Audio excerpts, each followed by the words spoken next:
حضرت موسی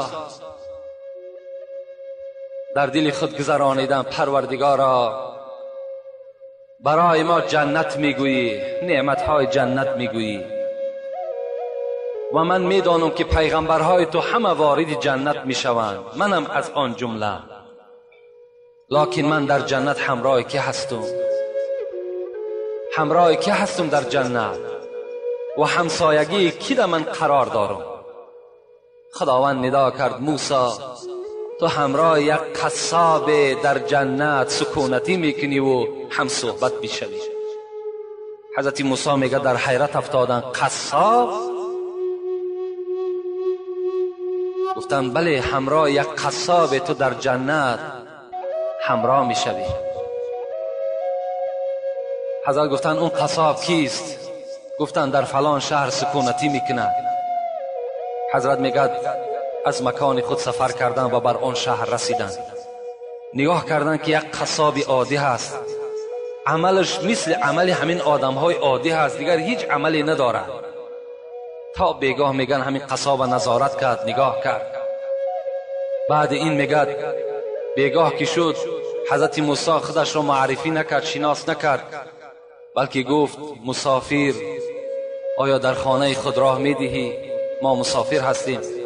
گفت بله البته به البته، مرحمت گفته. از پس این قصاب میگه روان شد. وقتی میگه در خانه قصاب در آمدم، در یک خانه مرا شیناند.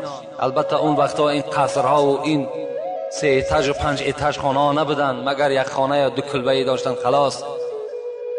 میگه شیناند و حضرت پیش از آن که نزد من دسترخوان پرتاید و آنچه در خانه دارد پیشنهاد کند، اولا نگاه کرده میگه در کنج خانه یک سبتی بود که پر از پخته بود و در داخلش میگه یک زنی خیلی برجا مانده افگار در داخل همون سبت بود. میگه حضرت میگه نزدیک شدن، با دست خود میگه طعام دراز میکردن، بر دهان او کس آب میدادن.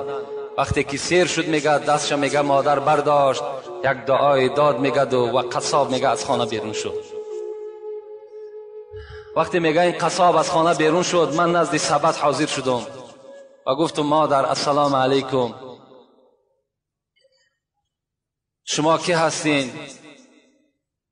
گفت من مادر همین قصاب هستم، سالهای زیادی رنج دارم، مصیبت دارم، بیماری دارم، لیکن الحمدلله که این فرزند من دایم در فکر نفقه من هست، شکم و لباس من و جای خواب من دایم معین کردگی هست. میگد گفت مادر عزیز آیا یگان امید، آیا یگان دعا، آیا یگان درخواست مقصد داری؟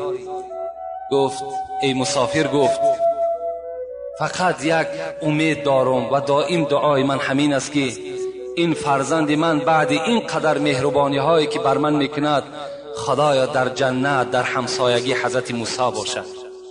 فقط دعای من گفت همین است.